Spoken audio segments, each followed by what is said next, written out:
Good morning all. Today we'll discuss something about number systems. But before we actually discuss about number systems, isn't this interesting and exciting that I am somewhere trying to explain the things over here, you all are sitting at your homes and trying to get it from the video learning? Yeah, it is exciting, I know that. And as it is rightly said, learning can be done anywhere if both of us are interested, right? So let's get going. Before we actually start number systems, can you tell me when did you first learn numbers? Yeah, try to guess the answers.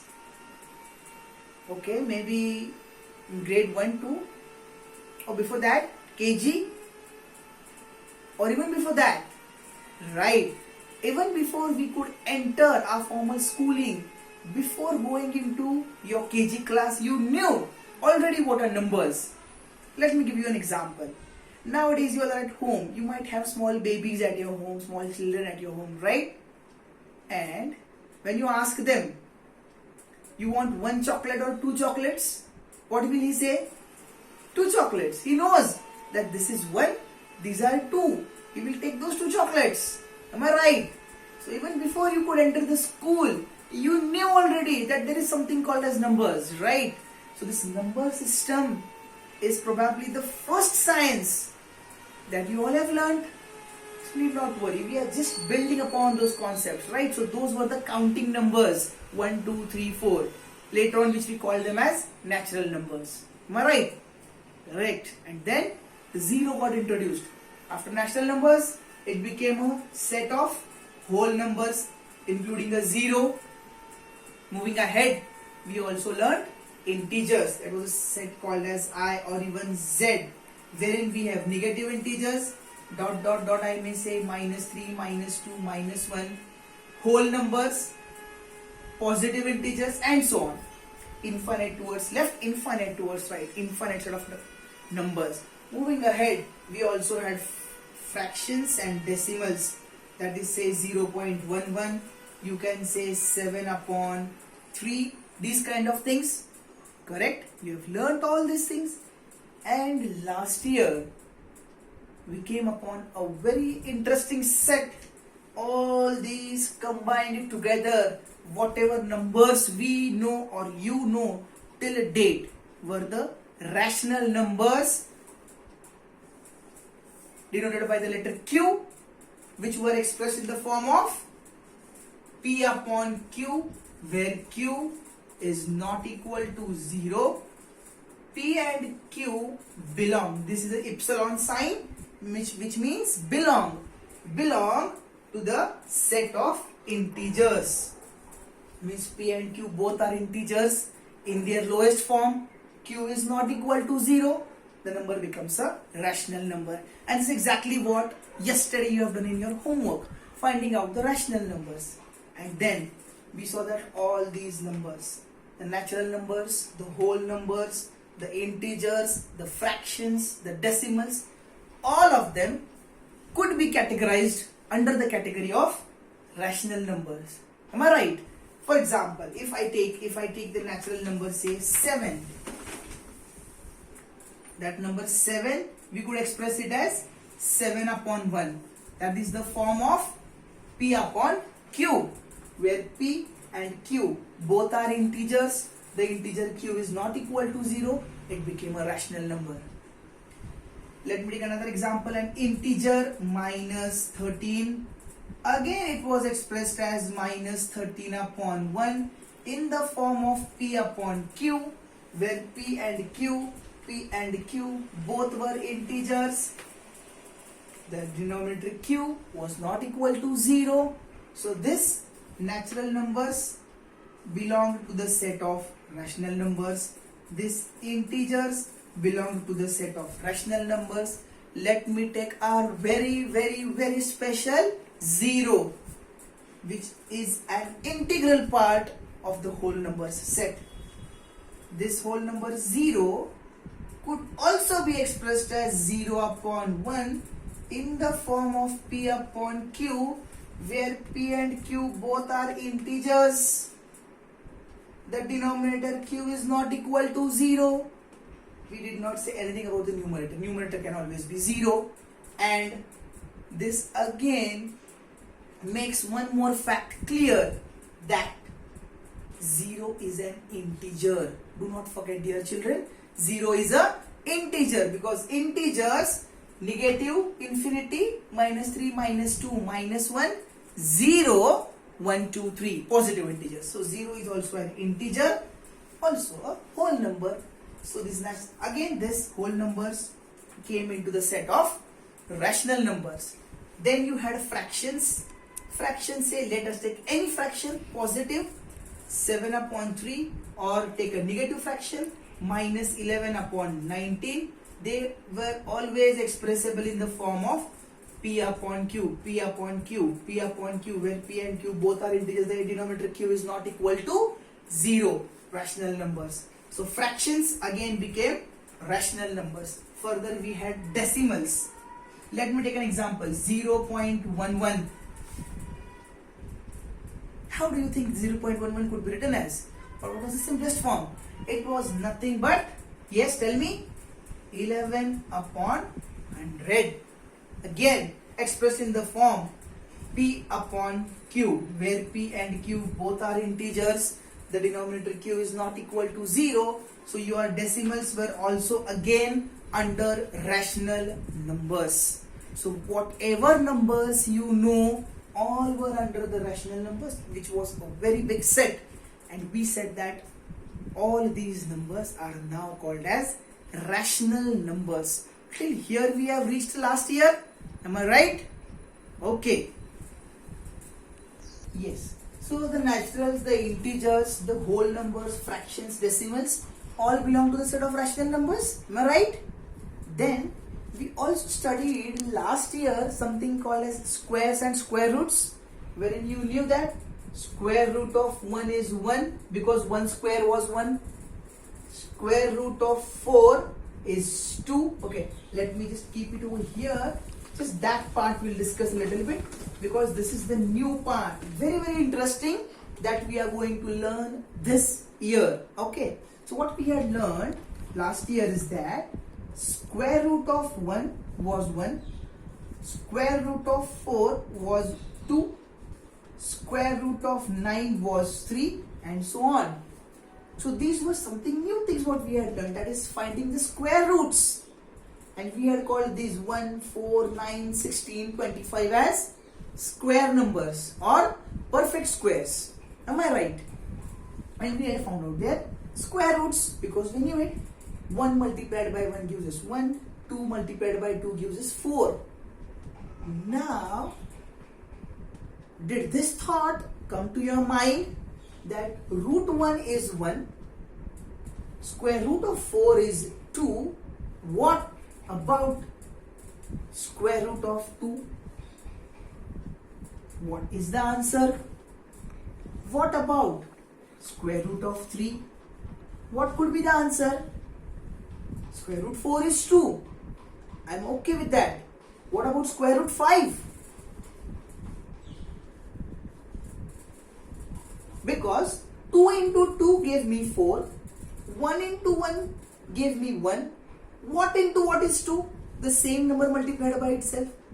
Do we have something? I want something multiplied by something which will give me 2. Just as I had 2 multiplied by 2 which gave me the answer as 4. So what multiplied by itself gives me 2? There is no answer for us. Something multiplied by something, the same number multiplied by itself. It's not something by something, same number multiplied by itself should give me 3 as the answer. I don't have. What for the 5? Same thing for root 6, root 7, root 8. Do we have the answers for this? No, dear children, we do not have the answers for this. And this very numbers, this is our new set of numbers. And this numbers which cannot be written in the form of rational numbers. That is why these numbers now become irrational numbers. They become now irrational numbers. If we are supposed to define the irrational numbers, see now this root 4 was 2. Let me take a parallel example so you understand. You understand it nicely.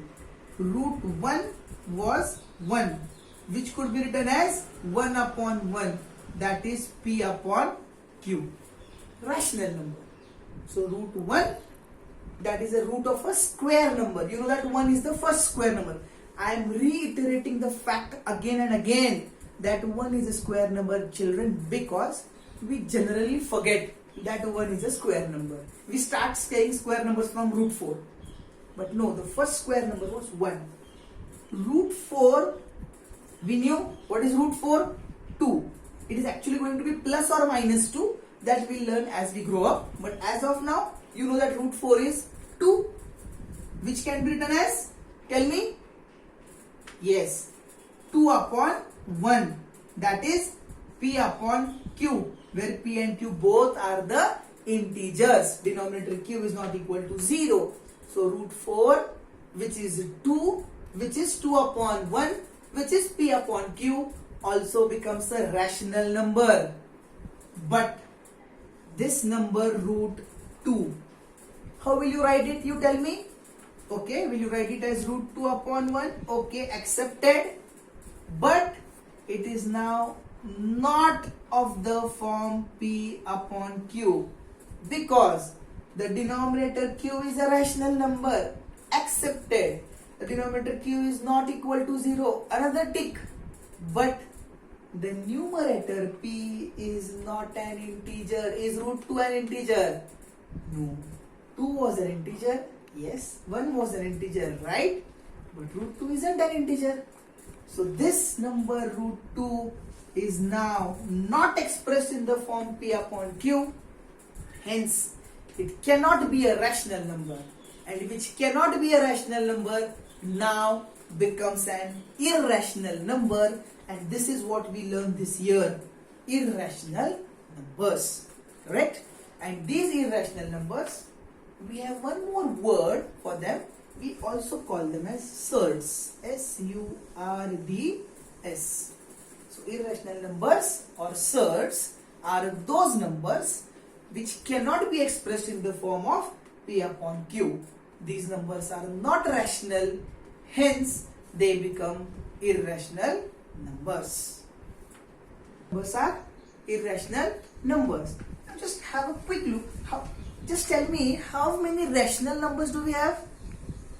Exactly, we have infinitely many rational numbers. You can find out as many rational numbers as you want. And we have done it last year, finding 2 rational numbers, 3, 5, 10, 20, 100 between given 2 rational numbers. Likewise, now let us just have a quick look how many irrational numbers would be there, right? So we have seen that the numbers which cannot be expressed in the form of P upon Q, right? Whose square roots are not available. So now let me write these numbers. It is root 2, root 3, root 1 we have, root 4 we have, then root 5, 6, 7, 8, then root 9 we have, which is 3, then root 10, root 11, root 12, root 13, root 14, root 15, root 16 is 4, then 17, 18, 19, 20, 21, 22, 23, 24. All these roots are not available with us. After root 16, we directly have root 25. So all these numbers in between, root 17, 18 till root 24, all these go to the set of irrational numbers. Am I right? And likewise, now you can find infinitely many irrational numbers as well. So just as we had infinitely many rational numbers and we felt that that is all, ह्याच्यापेक्षा बाहेरचे number असूच शकत नाहीत. We feel that there cannot be any number apart from these numbers. But now we see that there is one more set of infinitely many numbers, that is the set of irrational numbers. And now these rational and irrational numbers together becomes a set of real numbers, because they are existing numbers, they are really existing.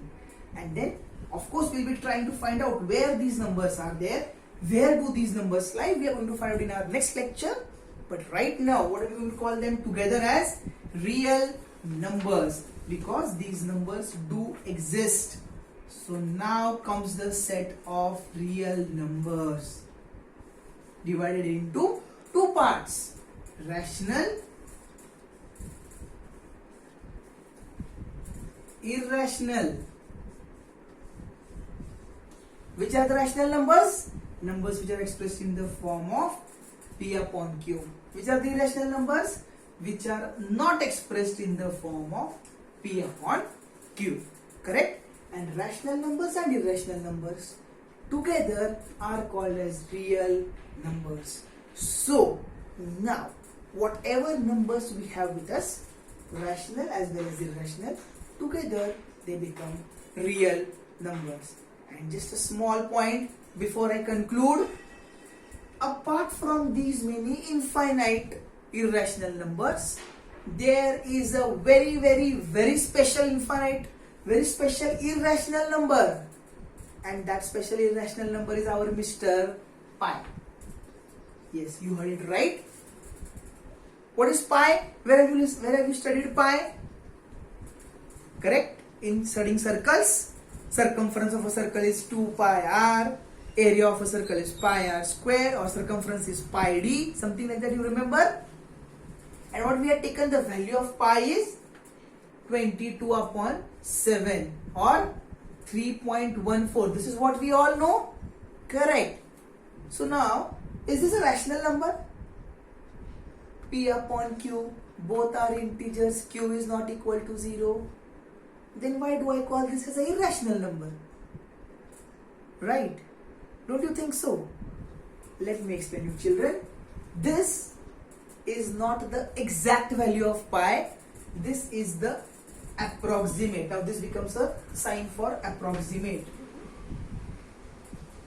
22 upon 7 is the approximate value of pi, or 3.14 is the approximate value of pi, not the exact value of pi. Means, just as we did not know the values of root 2, root 3, root 5, root 6, similarly we actually do not know the exact value of pi, but we know a approximate value of pi, and hence this pi is also an irrational number. Before I could conclude, I would just tell you one small story, that this value of pi, which we have been finding it out, which we have been using it, the value of pi was first given by Lord Shri Krishna in Bhagavad Gita, while he was explaining the distance between earth and the sun in one of the episodes. Some other time I will tell you that story also. But while explaining that, Lord Shri Krishna had given the value of pi up to 200 decimal places. Can you imagine? 3.14 and next 200 places value Lord Shri Krishna knew it exact, and they are beyond. So this is what we already have with us. This is a very deep knowledge. We will study some other day. But as of now, pi belongs a very special number. That's why I said it's a very special number belonging to the category of irrational numbers. So just as the rational numbers had a special member 0, irrational numbers have a special member pi. So pi is special in irrationals, 0 is special in rationals, and rational and irrationals together form real numbers. That's all for today, dear children. Thank you very much. Stay connected. May God bless you all.